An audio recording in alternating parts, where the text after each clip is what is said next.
Денеска презентираме 9 проекти кои што Фондот за инновации и технолошки развој ги реализира, односно ги поддржува во изминатите 2 години. Значи зборуваме за реални проекти со реални показатели, реални мерења веќе кои што се направени со реални луѓе и за реален бенефит.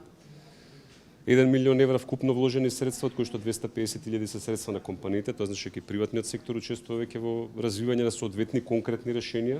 Јас не велам дека овие 9 проекти денеска ќе го решат проблемот со загадување во нашата држава, ниту на глобално ниво, меѓутоа секако даваат принос. И видовме резултатите на мерењата денеска.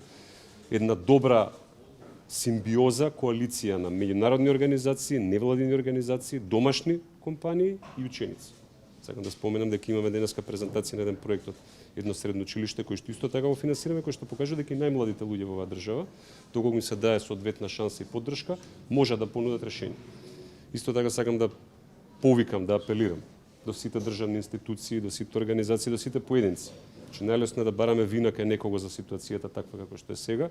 Мислам дека повеќе ќе ни користи повеќе ќе ни користи да се обидеме секој во својот домен, во својата област на надлежности, да се обиде да најде решение. Ние воведовме обврска за сите компании кои што ги финансираме, да представат свој план за влијание врз животната средина и пред подпишување на било каков договор се прави независна проценка дали проектите што се финансираат треба да донесат економски раст, при тоа имаат некакво влијание врз животната средина.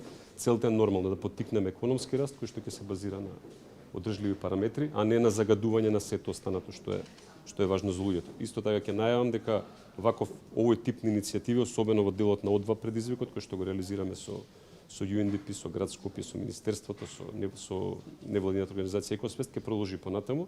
Сакаме да поттикнеме критичко размислување, креативно размислување, нудење на решенија кои што се надворат во обичаените решенија кои што денеска видовме дека може да донесат и конкретни резултати. Благодарам.